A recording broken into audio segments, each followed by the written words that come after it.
ആദരണീയരായ അധ്യാപകർ, വിദ്യാർത്ഥി സുഹൃത്തുക്കൾ, വിശിഷ്ട അതിഥികൾ, മറ്റ് പ്രിയമുള്ളവർ, ഏവർക്കും സ്നേഹാഭിവാദ്യങ്ങൾ. മാനവ ചരിത്രത്തിൽ ഇന്നുവരെ നേരിട്ടിട്ടുള്ള എല്ലാ ദുരന്തങ്ങളെക്കാളും ഭയാനകവും പ്രകൃതിശേഷിയേറിയതും നാശകരവും പ്രത്യാഘാതം ദീർഘകാലത്തേക്ക് നിലനിൽക്കുന്നതുമായ ഒരു മഹാവിപത്താണ് ലഹരിയുടെ ഉപയോഗം.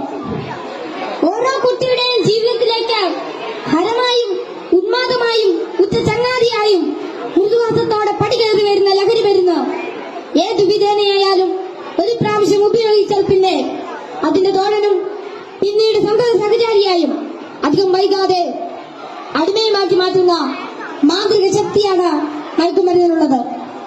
മയക്കുമരുന്നിന്റെ ഈ മാന്ത്രിക ശക്തിയെക്കുറിച്ച് പറയുമ്പോൾ കടൽക്കിടവന്റെ കഥയാണ് എനിക്ക് ഓർമ്മ വരുന്നത്.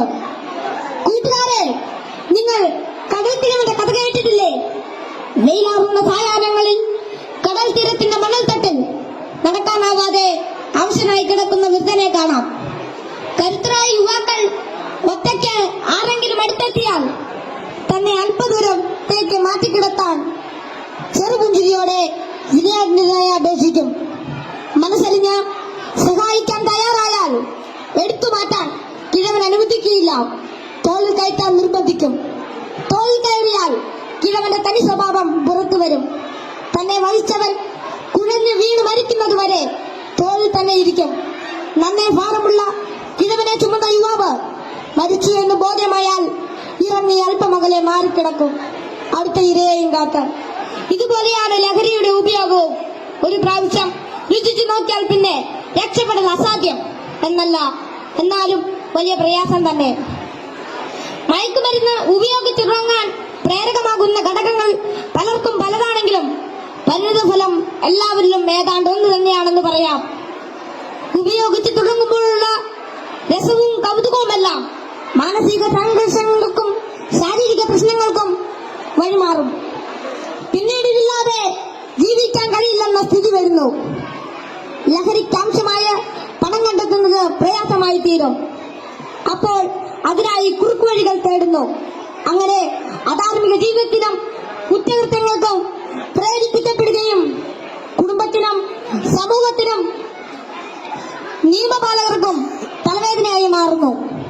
ഇതിന്റെ എല്ലാം ബാക്കി പത്രം എന്ന് പറയുന്നത് നിരാശ, ഏകാന്തത, മാനസിക പിരിമുറുക്കം, ശാരീരിക പ്രശ്നങ്ങൾ, മാനസിക വിഭ്രാന്തി എന്നിവയാണ്.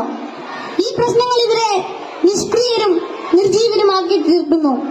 അങ്ങനെ കുടുംബത്തിന്റെയും സമൂഹത്തിന്റെയും നട്ടെല്ലാകേണ്ട ഇവർ വീടിനും വീട്ടുകാർക്കും നാടിനും തന്നെ ബാധ്യതയായി തീരുന്നു.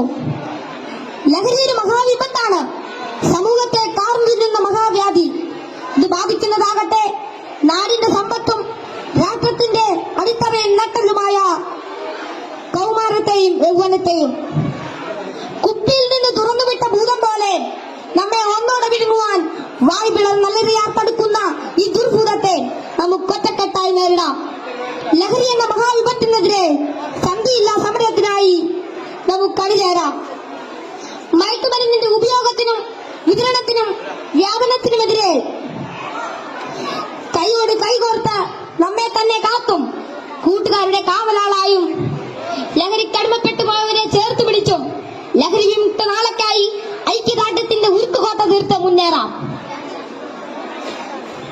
ഉറച്ച തീരുമാനവും വ്യക്തമായ കർമ്മപദ്ധതികളും കൃത്യമായ ബോധവൽക്കരണവും കൊണ്ട് നമ്മുടെ കൂട്ടുകാർക്ക് ചുറ്റും നമുക്കൊരു രക്ഷാവലയം തീർത്ത് മനവും കരവും ഒന്നായി ചേർത്ത് ഉറക്കെ പാടാം. ശിരസ്സുയർത്തി പറയുക ലഹരിക്കടിപ്പെടില്ലൊരു നാളും നാം. ശിരസ്സുയർത്തി പറയുക ലഹരിക്കടിപ്പെടില്ലൊരു നാളും നാം.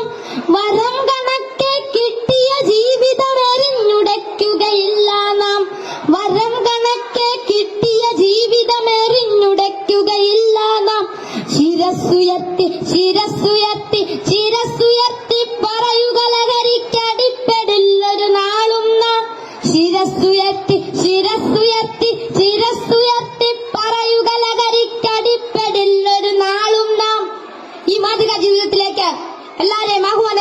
നിർത്തുന്നു. നന്ദി, നമസ്കാരം. Thank you all.